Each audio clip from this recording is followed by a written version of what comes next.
After 3 o'clock on Edmonton Sports Leader TSN 1260. Jason Greger, Connor Halley with you. And I just found this out. One of Struddy's all-time favorite movies was released 21 years ago today. Huh.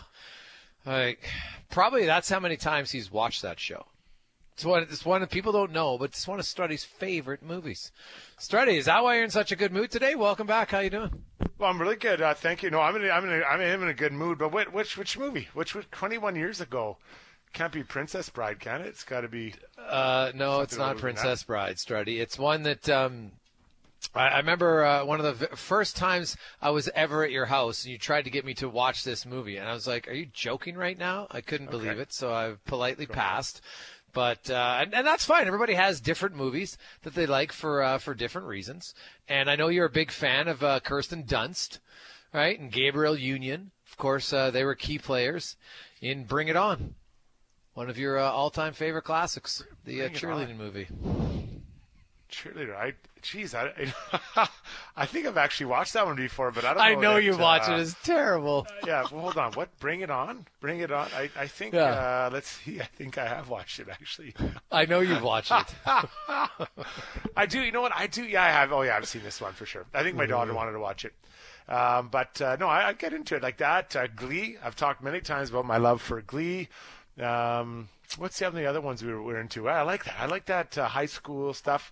Friday Night Lights, the football movie as well. I love that one too. Yeah, I like that. Maybe I'm stuck in my high school days. Maybe that's the problem. Well, the good news is, Struddy, did you know that there's actually a Bring It On 4? It's called Bring It On, In It to Win It. Yeah, so unlike Godfather, you've actually seen probably Bring It On 4. So that's yeah, well, they actually made it. They took my advice. Yeah. Nice. Hey guys, that's my favorite show as well, from Tina. Well, there you go, Tina. You and Struds. Everybody's, you have different connections at different times. Yeah, a double date. We'll go see it. Go check it out. I'm sure to play it somewhere. We can go check it out again later. Now, today we're talking on the show a little bit about favorite dance songs. Now, not songs that are your favorite songs, Struddy. Okay, but favorite songs to dance to. So, Connor has a few. I have a few. We'll start. What is your favorite song to dance to? Well, yeah, obviously, I've put a lot of thought into this. These days, I'm really working on my music. So, I had a couple criteria. Number one, it's got to be catchy, right? It's got to be something to get you up and get you moving. I have to have seen it, before. It's difficult to put some songs that that is something out of nowhere. So someone I've seen perform to it before, and I think it has to have a steady beat, because there's some songs that are good, and then they start slow or finish slow, and in the middle they're quick or whatever order. So this movie that I'm pulling a song from is one that I've watched it many times. It influenced the way I danced, operated when I was wheeling and dealing, walking around bars, trying to look cool. The way I left my shirt a bit undone in the top, always showing a little bit of chest hair, kind of like Larry from Three's Company. So the song I've identified as my favorite dance song is Night Fever from the Bee Gees, and you'll find it in the great movie released in 1977, Saturday Night Fever. Fantastic. I still have the poster. All right. Cons? Well, I mean, I played it to start the show. Kid Cudi, David Guetta, Memories. That was a staple. If you were the Bourbon Street Hudsons, from like 2010 to 2012, whenever that song came out, when that song came on, we were rushing to the dance floor. That was when you had to get out there too. Also, Kid Cudi, Day and Night. There was the remix to that one. Those were the two songs. Like, I would drop everything and get to the dance floor when those ones came on. Wait a minute. Which one's Memories? Here's to the ones that we got. Cheers to the way. Like that. That's the one that goes like that? No. How do you dance to that? No. Here, that's... I can't even imagine dancing to that. That's not the song. Cons, play him the song. Yeah, let's hear it. I completely lost me. Let me bring it up here. Okay. You'll like it, Struddy. Oh, okay. Tough, quick beat. A quick beat. You got a quick beat. You have to have really fast feet to this one. I'm not, honestly, I don't think I can dance this song. It's too quick. You move to like the bass part. That's the part you sway to. Move to the bass. You hear that slow thud, thud, thud? You're not like happy feet out there, Strutty. Those are your heavy feet on the dance floor. How do you dance to this song? That is, in my opinion, an undanceable song. Greg's, can you dance to that song? I can't dance to that one. Oh, but I love it. But the faster the better, man. We got to have quick feet, Strutty. Yeah, I'm not lumbering out there. No, if you're on the dance floor, let's kick it up. I like it. So no, that's a good tune. I would that would get me on the dance floor for sure. I have multiple different ones for different times. The easiest one is House of Pain, Jump Around. It's one of the greatest dance songs of all time. It's absolutely fantastic. Love that one. Gonna Make You Sweat by CNC Music Factory. Sick tune. Hey Ya by Outkast. So I'm trying to go different eras at different times that I like. Then there's some that are just that are just kind of catchy, right?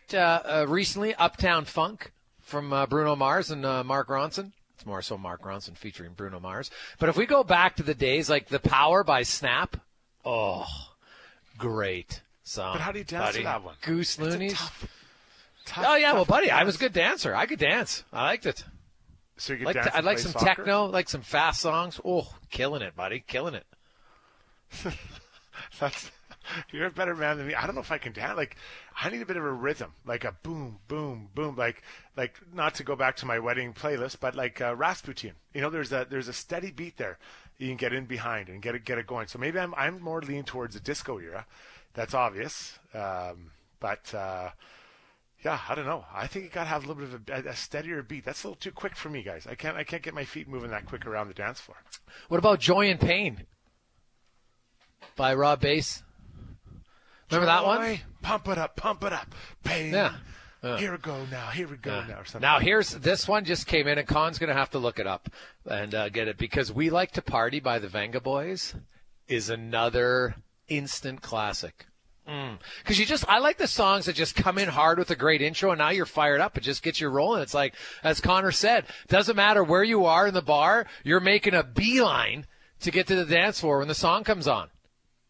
That's when you know a song is good, that you are willing. You're talking to your buddies, the song comes on, drinks down or drinks in your hand, and you're making a steady, straight line. Oh, yeah. Get the bus going, buddy. Oh, it's a great song. Woo. Too fast? I think it's just the beat. 1, 2, 3, 4. 1, 2, 3, 4. 1, 2, 3, 4. Dude, like, what are you going? are you counting your steps to the beat?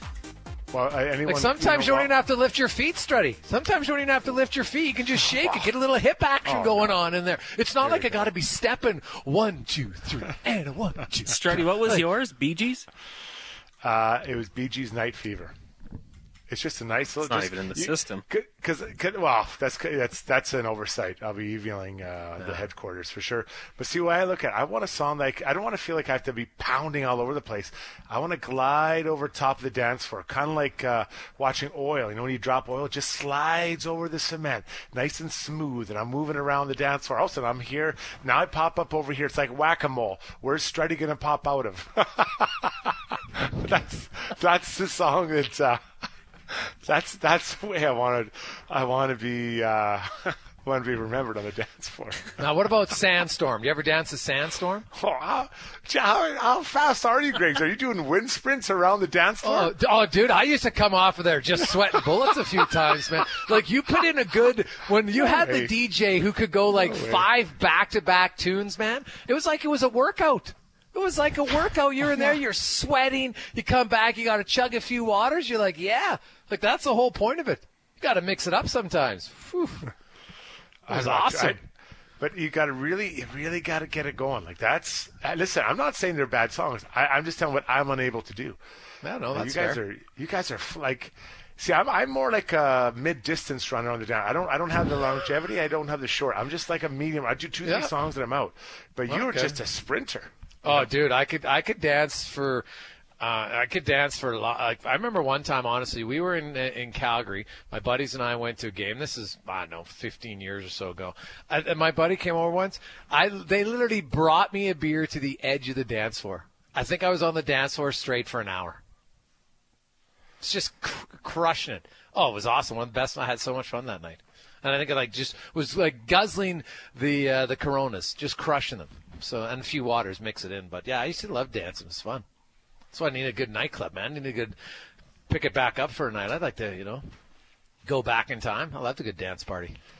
Now here's a song that starts slow, then kind of goes a little quicker. But Last Dance by Donna Summer. Like, it starts so, and you're like, okay, what's coming? What is this? What? And people are like, should I stay? Should I go? Then all of a sudden it starts picking up, and it's just like fireworks exploding on the dance floor. Donna Summer, that angelic voice, just blowing up the speakers. You guys don't feel it? I just feel like Strutty went to places where you weren't allowed to take your drink on the dance floor. Like, it was a slower vibe. There wasn't much touching. Everyone was just doing their own thing. You're in the zone. No, Strutty liked to come in at 1:30 just so when the cheesy songs came on, and Strutty would like Degrassi Junior High, right? Hands on the shoulders, two-step. Because Strutty would be like, "Excuse me, ma'am, you're not keeping up to the beat. I'm not on beat right now. Okay, no. If you can't keep up to the beat here, we can't dance." I have to admit, my good friend Jason Holland, former NHL player and now realtor here in the city, he actually he helped me learn a lot about dancing. That guy was a good dancer, and if you want to know what he danced like, he danced a lot like Napoleon Dynamite in a talent contest in that show. And Holly was an unreal, and he kind of influenced my music choices. He would play that stuff. And you should see this guy dance, a big body floating all over the place and shoulders going, elbows out. He looked like someone had him on strings, like a puppet master had him on strings. This guy was all over the place. PYT get going to that song. Oh, man, 230 pounds of twisted steel flying all over the dance floor. He was pretty impressive. Ooh, one of the better dancers. I'd like to see that from Holly. I see Holly now. He just seems like such a straight-laced guy. I'd like to see it. Now, here's a text message that, you know what? This one brings back memories, Stride. Cons, we'll give you a few minutes to see if you can find this one, if you have it in the playlist. From the Cult, She Sells Sanctuary. Oh, wow. Hey, boys, as a DJ, minute that song came on, always filled it up. Oh, that is a good tune. Yeah, that is a very, very good tune. And the great part about it is, and for some of you, maybe you know the song, but you don't know the title. We'll see if Cons gets it here.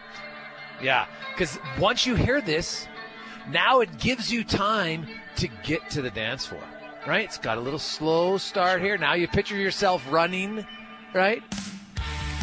Oh, just hit it. Kill a little bit of a rock song. I like it. It's a good tune, man. Other thing is, this is like a good old, I think it's like close to 4.5 minutes, right? So you got to be committed. Like Strutty could maybe do one of these. I don't know if Strutty could do like 2 back-to-back 4-minute songs. It'd be difficult. Like, for a guy who did a 4-minute shift in the NHL, the fact that you can't go 2 or 3 songs in a row is very disturbing. Well, but I don't want a mosh pit. I want to show the moves I have off. And I got to get to this from Vince in Sherwood Park. Oh, my God, Strutty to be dancing with my grandma. He likes Donna Summers. Yeah, if your grandma likes it, I'll dance with her. I'll slide over the dance floor. I'm telling you, it's like poetry, right? It's like I'm more feng shui of dancers. I'm in the right place at the right time, moving and bumping. I kind of play I dance the way Nick Lidstrom used to play hockey, just in the right place at the right time. I'm not Connor McDavid. I'm not all over the place and zigging and zagging and just showing a lot off. I'm just in the right place at the right time. There's something to be said for that, guys. I can't believe you said Donna Summer and not Hot Stuff. That's where I thought you were going. Well, Hot Stuff's a good one too. Listen, I'm equal opportunity when it comes to Donna Summer. She was and another one, like the great part about good dance music for me is sometimes you can have a good like dance song, kind of poppy, or you can go a little bit heavier, but it's still a great dance song. Beautiful People. Now, I don't necessarily like the artist as a human being, but man, the song "Beautiful People" is one of the great rock. Would you call it rock? I don't know, soft rock, but I think it's new metal. Is that what it is? I don't know what it goes under, but it's a hell of a song. New metal. I'm pretty sure. Pretty sure this is classified. Yeah. I'm not sure it is, but we might play a little Beautiful People when we come back on Edmonton Sports Leader TSN 1260. You're listening to the Jason Gregor Show. Woo! Love it. Love it. On Edmonton Sports Leader TSN 1260. Jason Gregor, Connor Halley, Jason Strudwick. with you as we're going to switch gears a little bit as we get to our big guest of the day, brought to you by Hockey Sticks and Honky Tonk. Of course, that is presented by the Spruce Grove Saints. It's their drive-in concert. They did it last year. It's fantastic. They raised over $28,000 for charity. It's a drive-in concert. Tailgate party goes Saturday, October 9th. There's 2 shows, and you can get your tickets at Spruce Grove Saints. That's it. A lot of fun. We are joined now by Eno Saris from MLB columnist at The Athletic. Eno, welcome back to the show. How you doing? Doing great. Thanks for having me on. Before we get to the real stuff, what is the best dance song for you that would get Eno onto the dance floor instantly? I think it would have to be Michael Jackson, something from Michael Jackson, something like "Want to Be Starting Something." Okay. I like the... Oh, you've been singing it. I like it. That's fantastic. Hey, yeah, because of course, if you're dancing, you might as well be singing. Who isn't? It's excellent. Let's get some things that the Toronto Blue Jays have had a pretty good season here, and they were close, and now they're 3-7 in their last 10. They just can't seem to get everything together. Their hitting was great early. Then they went out and acquired some pitching. Now their hitting's gone cold. Their pitching's gone cold. What's gone wrong with the Jays here in the last 2 weeks?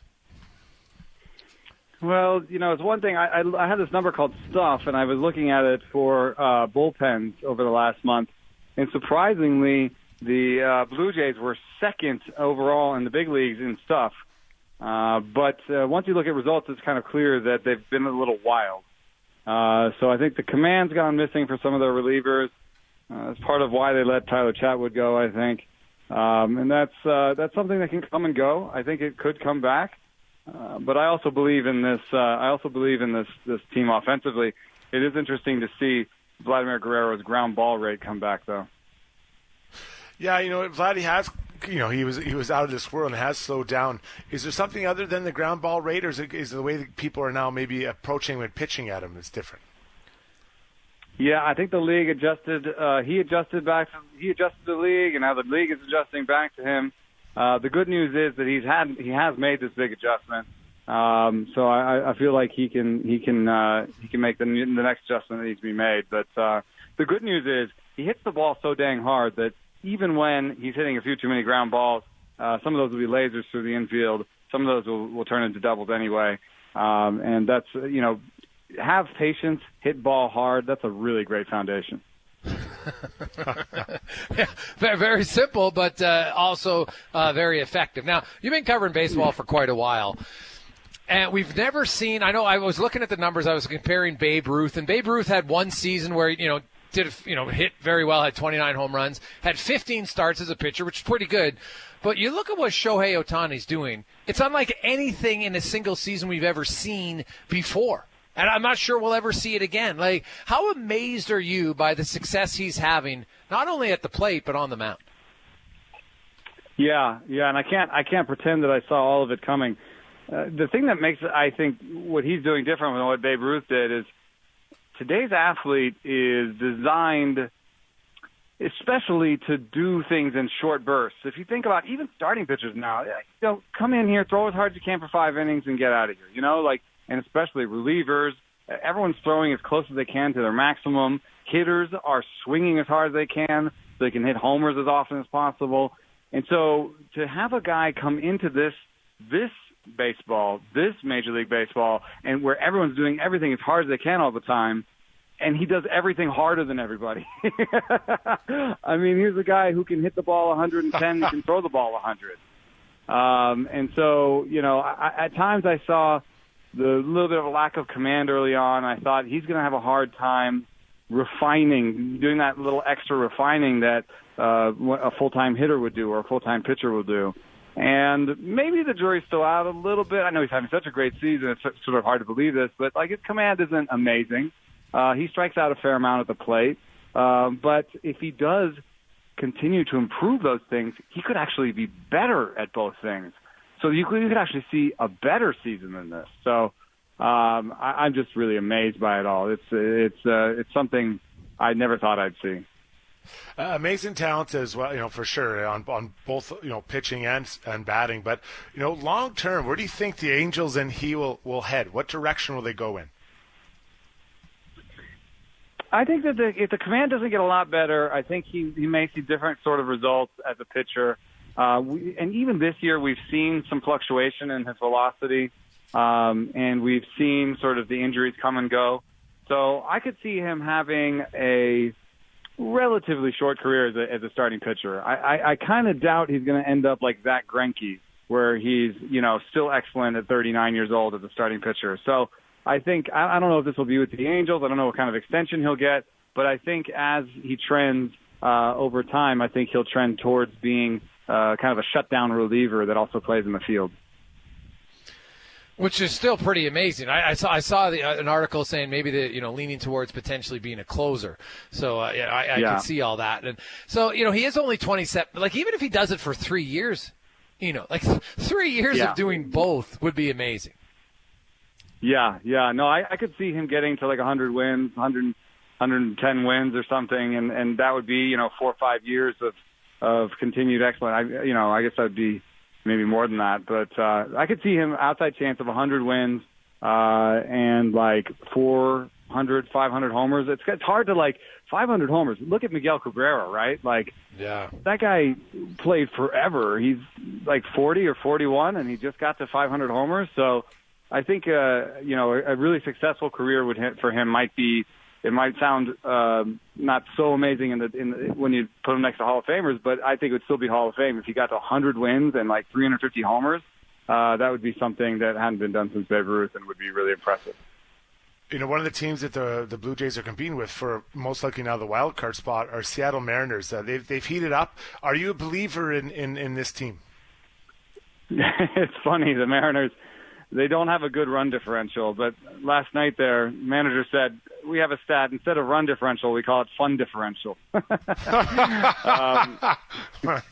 They're getting lucky. I would say they're getting lucky. They've won a lot of one-run games, and some of that luck has turned on them. And I would say that, they're a couple pieces short. Some of those pieces are coming, so I think that they're going in the right direction, like Julio Rodriguez is very exciting. They've got a couple other really exciting young bats that are coming up and arms. But this year, I think I would say they'll fall short.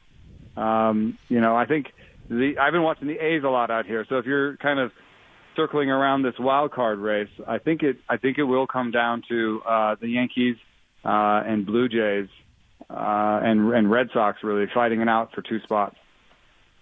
Czars joins us. National beat reporter covering Major League Baseball for The Athletic. And, a story came out, I think it was Yahoo Sports, talking about some prototypes of pre-tacked baseballs to get players feedback on, because a lot of the pitchers were suggesting that the slippery balls has led to an increase in them having to get, sticky stuff on it. I don't know if that's true or not. That's always been part of baseball, but definitely they have been a little slicker.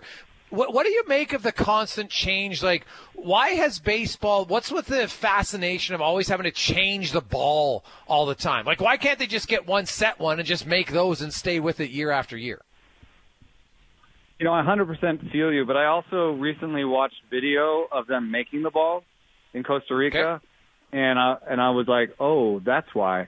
I mean, it's handmade. It's human beings. So I think that there's a certain amount of error that comes with, just sourcing different materials, teaching all these human beings these different processes. There's just going to be some human error involved. So I think that's part of the story. The people making the balls are forever trying to make them more efficiently to make more money. They're a company. So they're making changes. So that's part of the story. But really, I blame the sticky stuff on the rise of the machine.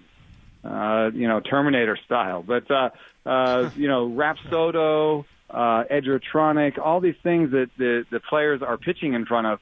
Even now, I was just talking to a scout, and he said it's difficult scouting kids right now because they're all using sticky stuff. And the reason they're all using sticky stuff is their high school, their college, the place they train at has a Rapsodo, and the Rapsodo can tell you, hey, if you put this on, you get 200 RPM. And from talking to people, from social media, from Enos Harris's articles, that RPM is good and will increase your fastball efficacy, will make your fastball better. So you're just like, okay, well, nobody at my high school is going to bust me for doing this. And so it just starts bubbling up. So, right now it's very difficult to scout in college and high school because all the kids, we don't want to say throw all the kids under the bus, but a lot of kids are using Pine Tar, using Spider Tack, using Pelican Grip or whatever it is. And so, yes, I think that a new ball could be helpful, but I also think that you might see people who put Pine Tar on their fingers and have the tacky ball because they still get another extra 100 RPM on it. So, I recently wrote about this. Spin is coming back. There are people, you can see some people who've added 200 RPM after they lost it for a little bit after the enforcement. You can see people changing it up from inning to inning, having big inning to inning splits where after they get checked, their RPM goes up the next inning. So it's coming back, and I likened it to like ant season. Here in California, the ants are always coming after your food. You always have to try and do it, but at some point you're just like, the ants are always going to be here. I got to do the best I can, and there's going to be some ants, and then we got to move forward. So, Saras, Major League Baseball columnist with The Athletic. On kind of the other side of the spectrum, a team that's struggling, San Diego. They've just fallen off the map lately. Where's the blame to be assigned with this group? I don't ever call for anyone to lose their job, but I don't think that it was actually necessarily the pitching coach's fault there. But I do think the pitching program in general is where they should be looking. One of the things that the Dodgers do that the Padres have had trouble with is produce relievers internally, produce starting pitchers internally, so that when their guys like Clayton Kershaw go down, they've got another guy. This year they had Tony Gonsolin and Dustin May go down. Those were amazing 6 and 7 starters. Well, they found Josiah Gray. They traded him away. They found Andre Jackson. They have a really good pitching development program, and they're producing relievers. They're producing starting pitchers. And right now in San Diego, their starting pitchers are getting hurt. Their relievers are getting tired, and they're not being able to sort of bring in the internal replacements.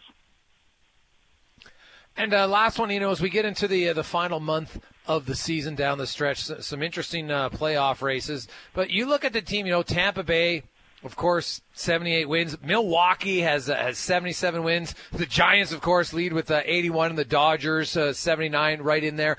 Is there a team you like the best today? If so, who and why? All the projections say it's going to be the Dodgers. The projections say the Giants are going to fall back. But for some reason, you're hearing like Clayton Kershaw. Will he get stretched out to be a starter? I don't know. There's just a little whiff of oldness around the Dodgers. But they seem gettable in a way that they haven't in the past.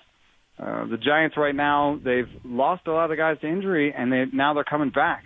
Longoria's going to be back in 10 days. Crawford's been healthy all year. Belt's back now. Posey's healthy. They're coaching the heck out of that squad. I think it might actually be the Giants with the best record in the National League. I'm really surprised by it, but I think it might be them. Awesome. Always great to catch up with you, man. We really appreciate it. Enjoy the stretch run, and we'll talk to you closer to the playoffs. All right. Thanks for having me. Saros. Also, big MJ fan, and I like that he opened the segment singing. Strutting. Now, that's a guy who's comfortable in his own skin, right? Sings a little bit of the, hey, this is my favorite song. Get me on the dance floor. I like it. I like it a lot. But with that name, I mean, he's got a cool name. Saros, like he was a fun guy, man. He would have been a cool guy. Like he just seems like a guy you want to hang out and have a couple beers with. Well, hey, likes to cut a rug and sing the songs. Even better. That was our big guest of the day, brought to you by Hockey Sticks and Honky Tonk, the drive-in concert tailgate party that goes Saturday, October 9th at Western Star Trucks North. You can, and it's all to support charity. $28,000 they raised last year. It's a great time. You can get your tickets at sprucegrovesaints.ca. Anyway, still, when you think of dancing scenes in a movie, I'm not sure you can point to a better one, especially when he did it on one take. Did he really? Yes, one take. they said. Wow. People were amazed by it. It's one of those little, Good for him. you read up on movies. Oh, Napoleon Dynamite's a classic. Still, Strutty, of all, because I am not, as you know, I'm not a guy who does Photoshop or anything, but when you were in Battle of the Blades and we had the Napoleon Dynamite Photoshop with your face, that's probably I still have that one. Oh, I love it, especially because you didn't even recognize that you were in it. No, for the how are they first supposed to? The body was so small. I'm like, that's not me. It's a shell. Oh, it was awesome. Instead of vote for Pedro, vote for Strutty. Classic. Classic. Let's get to Tell Me I'm Wrong. Who is it? Is it Struds or Connor today? Oh, it's me. Give me the Tell mic, me buddy. I'm wrong. Give me the mic. Strutty edition, brought to you by Legacy Heating and Cooling, where the rates never change. No overtime charges. That's how you build a legacy. LegacyHeating.ca. The Jason Greger Show presents Tell Me I'm Wrong. You know, the city of Edmonton is doling out the new garbage bins, right? So generally you have kind of a big black one that's your main garbage, and you have a smaller green one where all your your food extra and all your grass or whatever you want to put in there. And then you have your recyclables, right? Those are in a separate blue bags. And I've always been a pretty big recycler, but now that you're kind of limited, it comes every 2 weeks, the big garbage, I'm really getting into it. And I'm really doing my best to try to have all set up properly and try to be respectful of what we're putting in the garbage and all that stuff that goes to the dump. So I've had a lot of conversations with different people, and I'm into it. And I think for the most part, most people are. But I'm blown away by some people and their approach to recycling beer cans, pop cans, whatever, vodka bottles, all that stuff. So, in our home, we don't, I don't drink a ton. Like I talk a big game, but I mean, if I have, on an average week without, meeting up with friends, if I have like maybe 3 or 4 drinks, that'd be a pretty high week. Like most nights I don't really have any drinks, in the winter it might change when it's a little colder, but right now I don't have a lot of drinks. So when I get, let's say I drink a bottle of port and it's finished. What I do is I just put it in my blue recycler and I send it off to the city. And my understanding is the city will collect those and they'll put it out. And I looked it up. It looked like 2 years ago or so they had made about $300,000 off of recycling the pop cans and beer cans or AHA juice, whatever it is. All that stuff that goes in, and they made it off that. So I'm happy to do that. So I got in a conversation with a couple of people and they say, you're crazy. You're wrong. You should be taking that and taking those funds and getting those funds for yourself, collecting them for yourself. So when you kind of look at what, in my opinion, I think that's a waste of time. I'm not suggesting not recycle. I'm always talking about recycling. But for someone who has an average consumption of this type of thing, unless you're going to hold on to it forever and hold these bottles and cans in perpetuity until you have a lot, a couple bags, it's really not worth it. The time it takes to organize it, time it takes to get it in the back of your car, to drive to the depot and then get in there and you get your return. You might get, again, I'm talking about someone who doesn't consume a lot, you might get $20. I'm going to use the number $30. Let's just use that number. So let's say by the time you organize it and get it all together over the the weeks or months it takes to collect it, then you drive there and come back. Let's just say it's 2 hours, just to make that number. Plus the gas you're using to get there and back. And I'm going to pretend one's very close. Let's say it's $5. So now you went from 30, you got down to 25, and you split that in half. You're getting $12.50. Plus, you're kind of defeating the purpose of driving somewhere when you're trying to help save the world and you drive around. So I think it's better for small. I'm not talking about someone who has a garage full of bottles. I'm talking someone like me who has a small amount of consumption. It's not worth your time. So guys, what I'm asking you is tell me I'm wrong. That it is inefficient and ineffective for anyone to go to the bottle depot when they have small amounts. I'm talking $20, maybe $40 worth of bottles. It'd be better if it went to the city, then the city collected that, and it's kind of like a tip for the city, and they can use that money for whatever they want. Oh, that's an interesting idea. I actually have signed up for a bottle collection from Winhouse, and they just come to my door every few months and pick up the green bag, and then they get all the funds from it. You actually get a tax receipt for it, and so I trust that they will spend it better than giving it to the city. So I would give it to a charity. I would recommend that more, and especially because it's convenient, right? They have their white trucks going around. Of course, Joey Moss, right? Big supporter of Winhouse, and there you go. Yeah, I gave mine to Operation Friendship Senior Society last time. Another one. Another one who will come pick up your bottles, makes it easy. But Stretty, I really got to disagree, because sometimes I will have a bag of bottles and or cans, milk cartons, whatever it might be, $12. There's so many bottle depots all around the city. You just drive by. They've got drop-off options now. They give you your $12 or whatever. You let them keep 2 for the change, and then you got coffee money for the week or tea money, whatever it might be. And I'm not giving the city any more money after the parking ticket they gave me for the most bogus reason. I'm not doing that. I'm not giving them any more money for no reason. I'd rather have a charity or help my own charity. So, yeah, I got to say you're wrong on this one. Okay, now, whoa. Let's get to what did you get a ticket for that you're upset about? Oh, it was like a year and a half ago. I parked where I wasn't supposed to. And you're mad? So wait a sec. Huh. You're mad at the city because you parked where you weren't supposed to? You know, it was my fault at the end of the day. There was a cleaning in the condo, so we couldn't park down there. And I only ran in for a minute. And then the next day, I got that city, I don't even know what their title is, whatever the officer is, parking in front of a fire hydrant. So But did you park in front of the fire hydrant? No. It was like close to a crosswalk. Oh, so you're too close to a crosswalk. It seemed like it was a little excessive with the money, you know? How much is that ticket? $50? No, it was over 100. That's a steep one. I made a mistake. It was my fault at the end of the day, but I'm not giving them any more free So here's money. my question, though. Did you see the fire hydrant when you parked there? Well, I wasn't in front of the fire hydrant. The city worker was, and I documented it on Twitter. You can see it. I'm sure he didn't get a ticket. I'm sure nobody gave him a ticket for something doing way more dangerous than what I was doing. But I remember, the city's not getting any more free money from Connor. Oh, all right. So no speeding for the con man. Haven't got a speeding ticket yet, no. Love it. So there you go. Hey, guys, my wife and I take our bottles in once a year. It's $213 this year. Strutty, it's our holiday spending money fund. Easy money from Steven. Well, good for you to collect it a whole complete year. Where do you store it? That's much different. That's what I'm talking about. So you divide that per month. It's actually lower than I'm talking about. So that's not even $20 a month, right? So listen, I'm not, people are giving, you have too much money. That's not the point. That's not the point I'm making at all.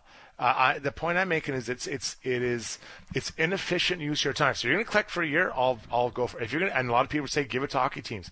Yep, I get it. I get those are options too, and charity is great options. I'm talking about the guy or the people that take it in for $20, $20. It just, to me, it doesn't make sense. It just doesn't add up. It doesn't. At that point, they should be doing something different, 100%. So I'm not saying don't recycle. I'm not saying don't get the money. I just say don't do it yourself. Put it somewhere else. Started a true story. When I lived off of White Avenue in our house and had multiple roommates, and our house was kind of the place where everybody would come by on the weekends and before we went out. And we had a single car garage in the back. And in the summertime, no one ever really parked in it because, it didn't have a garage door opener. It was an automatic door. So you're like, I don't need to park in it. You just either park beside or park in the front. And so I remember one summer, so I would collect bottles and whatever from our parties when you'd clean up and put it in. And then finally, I'm like, I had to go to the farm, get the farm truck, come into the city, fill it all up. We had $1,200 for bottles. Jeez, $1,200. $1,200. And now, I think it was about $1.20 every Corona case, right? And there's lots of Corona bottles and wine. And, it was stacked up all on the side. It was unbelievable. Now, that was probably over a span of, I want to say 7 or 8 months in, the prime. And we had a lot of, parties with a lot of people who would come over. It was unbelievable. So then what we did is we just had a party with the money. Actually, it might have only been 1,020. Sorry, it might have been 1,020, not 1,200. Well, but still, man, that's a lot of bottles. Oh, it was. It was huge. Basically, it was all, and I'd organized them, stacked them all up in the garage, and had them in bags and everything, and cans, and flattened all the cans and stuff. So it was, when you're single and you had a party house, you just collected all the bottles. It was good. Connor just tweeted out the picture. Well, looks pretty clear to me, Cons, that you're right there by the fire hydrant. Sure, I see the vehicle behind you, but I see your vehicle right in the vicinity of the fire hydrant. So different days. This was when I was on my revenge tour. I was watching the ticket officer and what he was doing. I was watching his movement, seeing how he parked every day. and I got him doing that one. Mine was I should go back to the area and show you where I was. It was bogus. I love that you took time to have a revenge tour to take photos. That's my favorite thing. Oh man, the guy that's like he was in your kitchen rattling pots and pans, man. Like without question, he was in your grill dominating it. That is awesome. And I just envision those guys being so smug when they're writing tickets. Like, got another one, slapping it down on your windshield. I should have reported him. I should have taken this to the top, but take it to the top. Who's the top? Don Iverson? Iverson, if he's listening. Yeah, but he's leaving. I don't think now's not the right time. Now you got to talk to one of the new mayoral candidates. Say, hey, what is your stance on city vehicles parking by fire hydrants? I need to know. Connor, send them all an email to Sohi or Chriselle or all the other candidates and see what you think. All right, Mr. Comrie. Why don't you fight it?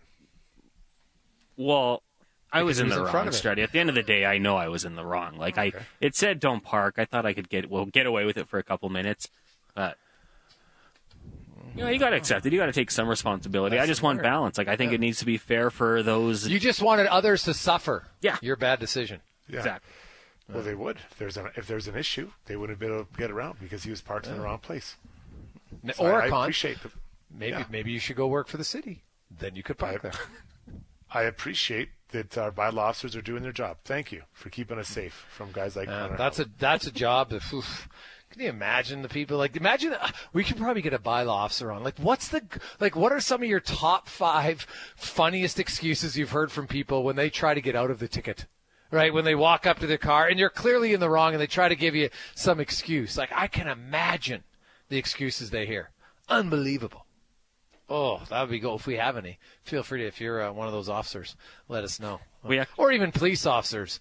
Like the last speeding ticket I got when it came. Do you know how fast you're going? No, sir, but I assume I was speeding. Otherwise, you wouldn't have pulled me over. Like, just give me the ticket. I don't need And I said it very politely and kind of jokingly and smiling. Right? I think he gave me he lowered it around so the fee was a little bit less of what I paid. I didn't ask for it. I was just like, here you go, quick. Like, I'm not going to argue. I'm not going to give it because I don't know how fast I was going. Because usually when you look at when the lights are on, then you're like, oh, you kind of look down. But at that point, maybe you slowed down. I had no idea. Like, I assumed it was going enough over the speed limit. Get the ticket. Take it. Because the police officers he's not coming at you and be like, oh, I don't like that vehicle, so I'm just going to say he's going 120 in a 100 zone. Right? That's not what they're doing. You're speeding. Otherwise, they're not stopping you. But I bet you they have some doozy excuses, man. Be unbelievable. I have to get the Officer Grant to let me know. Hey, Strutty? Oh, that's not a guy I'd want to be on the bad side. Officer Grant. Very scared of him. Very scared of him. He's a big man. Big human. He's terrible at fantasy football, but he's a big human. Big human. Large. Mm-hmm. Let's get to the Con Man Sports Center update brought to you by BIE Engineering, your structural engineering specialist. We're in the process of renovation or building your dream home. BIE can help you out. Go to BIEENG.com.